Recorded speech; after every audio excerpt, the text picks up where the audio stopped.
నమస్తే, నా పేరు బాలకృష్ణ. క్యూటీవీ న్యూస్ కి స్వాగతం. ఈ రోజు వార్తల్లోని ముఖ్యాంశాలు.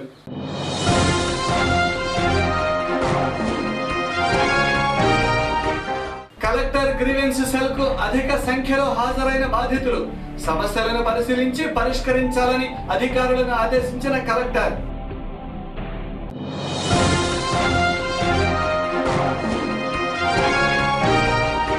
ప్రభుత్వ స్కీములలో పనిచేస్తున్న కాంట్రాక్టు ఉద్యోగులను రెగ్యులరైజ్ చేయాలి. ఏఐటియుసి ఆధ్వర్యంలో ఉద్యోగుల ధర్నా.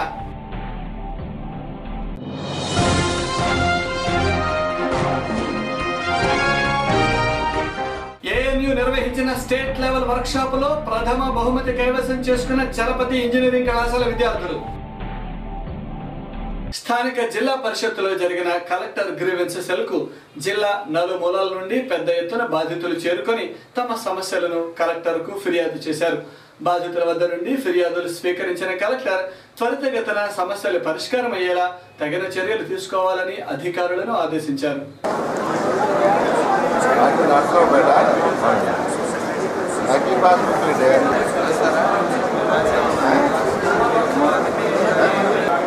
CPO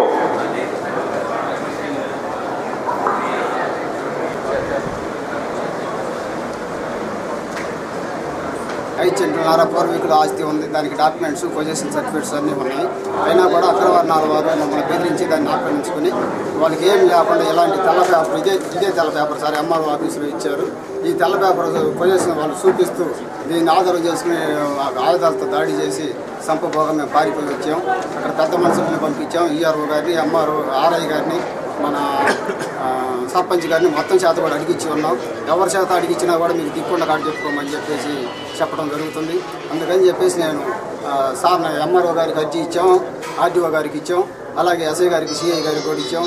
అందుకని చెప్పేసి అక్కడ అయినా కూడా న్యాయం జరగలేదు కాబట్టి ఇక్కడికి వచ్చి నేను కలెక్టర్ గారిని కలిసి నా బాధలన్నీ తెలియజేసుకుందామని చెప్పేసి వచ్చున్నాను. ప్రభుత్వ స్కీములలో పనిచేసే అవుట్ సోర్సింగ్ కాంట్రాక్టు ఉద్యోగులకు ఉద్యోగ భద్రత కల్పించి వారికి కనీస వేతనాలు ఇవ్వాలని ఏఐటియుసి నాయకులు రాధాకృష్ణ డిమాండ్ చేశారు. ఎన్నికల ముందు చంద్రబాబు నాయుడు వాగ్దానం చేసిన విధంగా కాంట్రాక్ట్ కార్మికులను పర్మనెంట్ చేయాలన్నారు. కార్మికుల సమస్యలను పరిష్కరించుకుంటే భవిష్యత్తులో పోరాటాన్ని మరింత ఉధృతం చేస్తామని ఆయన తెలిపారు. కాంట్రాక్ట్ అవుట్ సోర్సింగ్ ఉద్యోగులను పర్మనెంట్ చేయాలని కోరుతూ ఏఐటియుసి ఆధ్వర్యంలో స్థానిక కలెక్టరేట్ ఎదుట ధర్నా నిర్వహించారు. ఎన్నికల ముందు టీడీపీ ప్రభుత్వం ఈ కార్మికులను ఉద్యోగ భద్రత కల్పిస్తామని హామీ ఇచ్చిందని, ఆ హామీ ప్రకారం ప్రభుత్వ స్కీముల్లో పనిచేస్తున్న కాంట్రాక్ట్ కార్మికులను పర్మనెంట్ చేయాలని వారు డిమాండ్ చేశారు. ఈ సందర్భంగా మీడియాతో ఏఐటియుసి నాయకులు రాధాకృష్ణ మాట్లాడారు.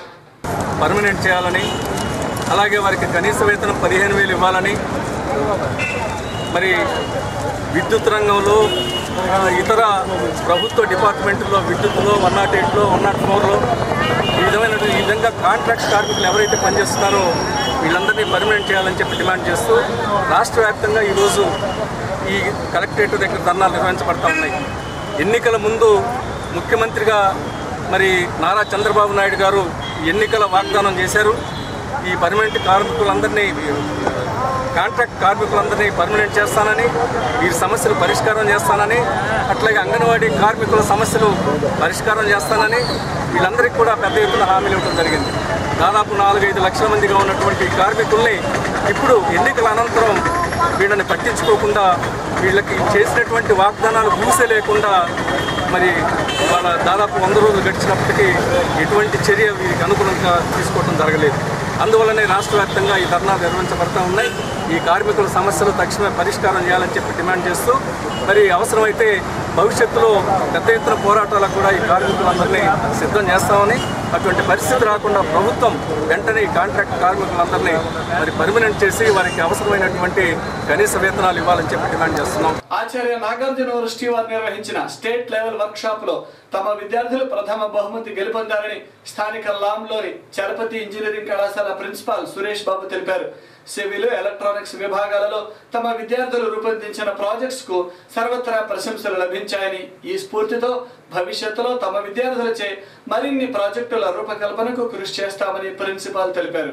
ఈ నెల 21, 22, 23 తేదీల్లో ఆచార్య నాగార్జున యూనివర్సిటీ నిర్వహించిన వర్క్ షాప్ లో అనేక ఇంజనీరింగ్ కాలేజీలకు చెందిన విద్యార్థులు తాము రూపొందించిన ప్రాజెక్టులను ప్రదర్శించారు. 3 రోజుల పాటు జరిగిన ఈ వర్క్షాప్లో లాంలోని చలపతి ఇంజనీరింగ్ కాలేజీకి చెందిన విద్యార్థులు ప్రదర్శించిన ప్రాజెక్టుకు ప్రథమ బహుమతి లభించింది. ఈ సందర్భంగా ఆ కళాశాల principal doctor P Suresh Babu, civil ECE విభాగాధిపతులు Kishore Babu, సత్యసాయిరాములు మీడియాతో మాట్లాడారు. 21, 22, 23 తేదీల్లో ఆచార్య నాగార్జున యూనివర్సిటీ వారు కండక్ట్ చేసినటువంటి అకాడమిక్ ఎగ్జిబిషన్లో మా సివిల్ ఇంజనీరింగ్ విద్యార్థులు గత 3 సంవత్సరాల నుంచి ఈ అకాడమిక్ ఎగ్జిబిషన్కి అటెండ్ అవ్వటం అనేటువంటిది జరుగుతుంది. ఖచ్చితంగా ప్రైజ్ సాధించాలి అనేటువంటి తపనతో గత 3 సంవత్సరాలుగా మేము ఈ మోడల్స్కి ప్రత్యేకంగా స్టూడెంట్స్ని ఒక 2 వారాల పాటు కూర్చోబెట్టేసి తయారు చేయించటము, అవి నాగార్జున యూనివర్సిటీకి పంపడము జరిగింది. ఈ సంవత్సరం ఈ అకాడమిక్ ఎగ్జిబిషన్లో మా విద్యార్థులకి Chalapathi institute of engineering and technology, Lam, civil engineering department విద్యార్థులకి ప్రథమ బహుమతి రావటం అనేటువంటిది చాలా ముదావహం.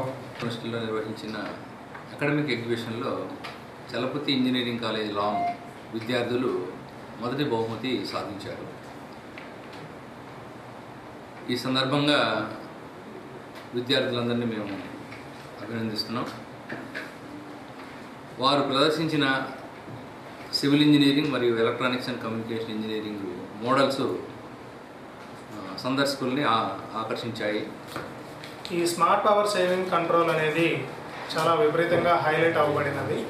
దానికి ఇటలీ సంస్థ నుంచి కొంతమంది ప్రముఖులు వచ్చారు. వాళ్ళు కూడా దాన్ని అనేక విధాలుగా మెచ్చుకున్నారు, ఫోటోలు కూడా తీసుకెళ్లారు.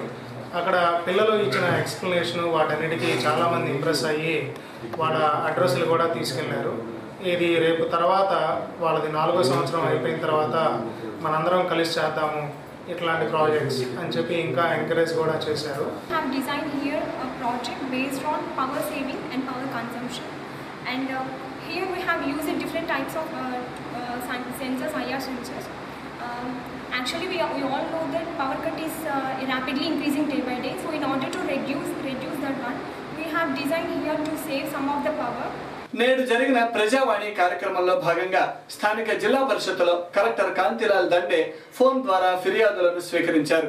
జిల్లాలోని వివిధ ప్రాంతాలకు చెందిన బాధితులు కలెక్టర్తో తమ సమస్యలు మొరపెట్టుకున్నారు. అన్ని సమస్యలను పరిశీలించి తగిన చర్యలు తీసుకుంటామని కలెక్టర్ ఈ సందర్భంగా తెలిపారు.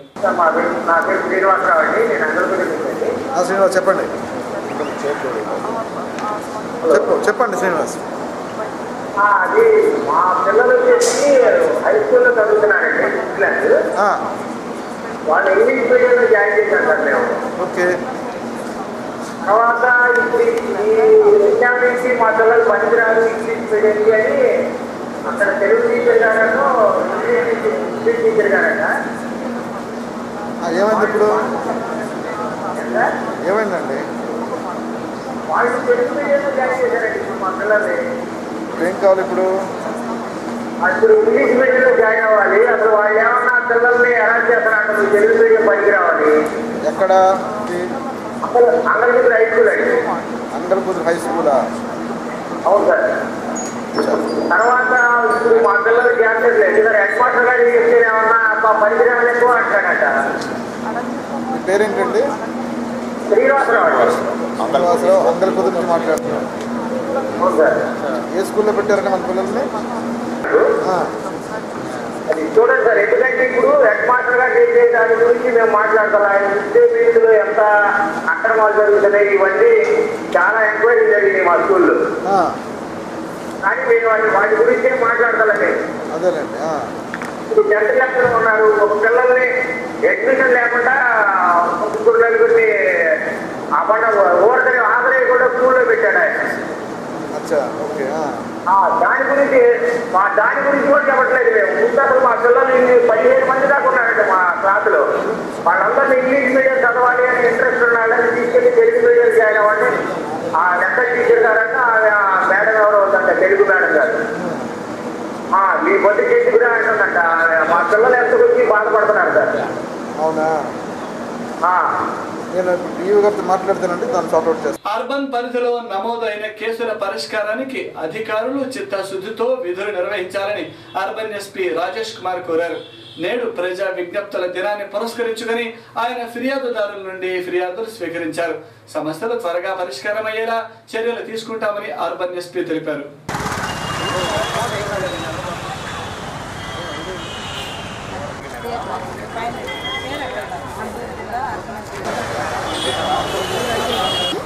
సంవత్సరాలు ఉంటాయి సార్ అమ్మాయికి. ఆదివారం నైట్ 12ంటికి అందరూ నిద్రపోతుండగా అబ్బాయి అమ్మాయిని తీసుకొని వెళ్ళిపోయారు సార్ ఇంట్లో నుంచి. అలా సంగతి అని పోలీస్ స్టేషన్లో కంప్లైంట్ ఇచ్చాను సార్ మేము, కానీ ఆ పోలీసులు పట్టించుకోవట్లేదు సార్. మేము ఎక్కడన్నా ఉంది అని చెప్పండి, మేము వెతుకుతానే ఉంటున్నాముగా అంటున్నారు, కానీ సార్ ఏది లేదు సార్. మేము పలానా వాళ్ళ మీద అనుమానం ఉందని మేము వాళ్ళ మీద పేర్లు పెట్టి చెప్పాము సార్. వాళ్ళని తీసుకొస్తున్నారు, లోపల వెళ్తున్నారు, మళ్ళీ ఎమ్మటి ఇంటికి పంపిస్తున్నారు సార్ అమ్మాయిని. ఏం సార్ అట్లా వదిలిపెట్టారంటే వాళ్ళు మాకు తెలియదు అంటున్నారు, మేము కేసు తీసుకోకూడదు వాళ్ళ మీద అని చెప్తారు సార్. కానీ వాళ్ళు కేసు పెట్టగానే మా మీద మమ్మల్ని అందరం తీసుకెళ్లారు సార్. మరి మేము పెడితే మాత్రం వాళ్ళని తీసుకెళ్ళట్లేదు సార్ ఎవరిని కూడా. అంబేద్కర్ ఆటో యూనియన్ సెంటర్ బాబు మాది. స్టేషన్ బస్ స్టాండ్ తిరుగుతూ ఉంటాం మేము. తిరుగుతుంటే ఒక రౌడీ షీటర్ వచ్చి మమ్మల్ని చాలా టార్చర్ పెట్టి డబ్బులు వసూలు చేయటం, ఇవ్వకపోతే కొడతా. పేరు బొప్పుల సీన్ అంటే బొప్పుల రవి ఆయన పేరు. బొప్పుల రవి అతను వచ్చి మమ్మల్ని టార్చర్ పెడతాం, చాలా ఇబ్బందులు డబ్బులు అడుగుతున్నాడు. రైలు పట్టాల దగ్గరికి తీసుకెళ్లి సంపుతానని బెదిరిస్తున్నాడు, తీయాలని వసూలు చేస్తున్నాడయా. ఆ విధంగా అదిగో ఒక బాధ్యుడు ఇతన్ని వసూలు చేసి ఇతన్ని కొట్టి తిట్టి బాగా టార్చర్ పెట్టి ఇతని దగ్గర 7,000 రూపాయలు తీసుకున్నాడయా. ఇట్లా మమ్మల్ని టార్చర్ పెడతాం వల్ల మేము అందరం కలిసి ఆడపిల్లను కూడా ఆపేక్షకరంగా మాట్లాడటం చేయటం చేస్తున్నాడు. ఆ విధంగా చేస్తూ ఉంటే మేము తట్టుకోలేక కొత్తపేట పోలీస్ స్టేషన్కి వెళ్ళి కేసు పెట్టామయ్యా. కేసు పెట్టి అక్కడ కూడా వాళ్ళు ఏమేమి పట్టించుకోలేదు మమ్మల్ని. అందుకోసం ఎస్పీ గారికి వచ్చాము. చిన్న విరామం.